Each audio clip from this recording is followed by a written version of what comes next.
Apple is finally entering the foldable phone market. But instead of feeling excited, the iPhone Fold Ultra already feels like Apple showed up years too late. While companies like Samsung and Huawei have been pushing foldables forward for years, Apple spent all that time watching from the sidelines, pretending it was waiting for perfection. Now leaks are everywhere. Case makers already have dimensions. And suddenly, Apple wants everyone to believe it invented the future again. The leaked iPhone Fold Ultra cases basically confirm one thing. Apple is rushing to catch up. And honestly, the design already sounds like a compromise more than a breakthrough. Apple is reportedly avoiding the tall, foldable style and going for a wider shape that opens like a mini iPad. Sure, that sounds different, but it also sounds like Apple realized normal foldables are uncomfortable way too late.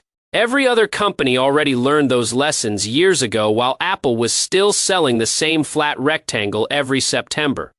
And somehow, after all these years of development, the hardware still sounds incomplete.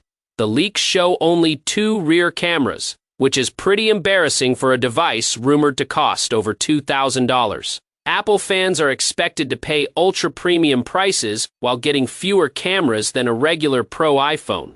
That sounds like cost-cutting hidden behind words like thin and lightweight. Then comes the biggest joke of all.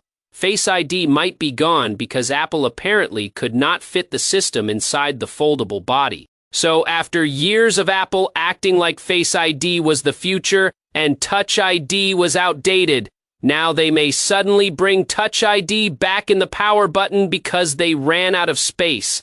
That is like Apple walking backward and pretending it is a feature.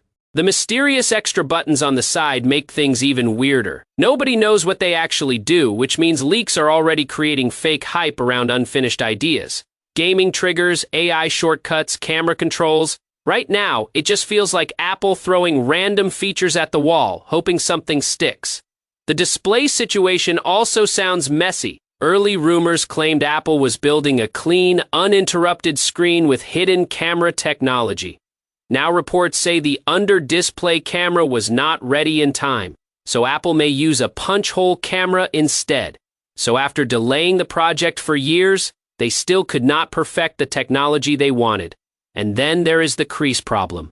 The one issue foldables still cannot fully fix. Apple delayed this phone for years because it hated visible creases. Yet nobody actually knows if Apple solved it.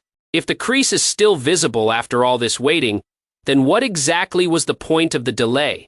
Consumers waited years just to get another expensive foldable with the same compromise everyone else already has. The timing also feels desperate. Samsung is preparing newer foldables. Huawei keeps improving wider designs, and the market is moving faster than ever. Apple is no longer leading this category. It is entering late and hoping branding alone will carry the hype. The iPhone Fold Ultra is currently expected to launch in late 2026 or early 2027, with a rumored price between $2,000 and $2,500. And honestly, that price sounds ridiculous for a first-generation product filled with compromises, missing features, and unanswered questions. Anyway, that is the latest on the iPhone Fold Ultra. Thanks for watching, take care, and I'll catch you in the next one.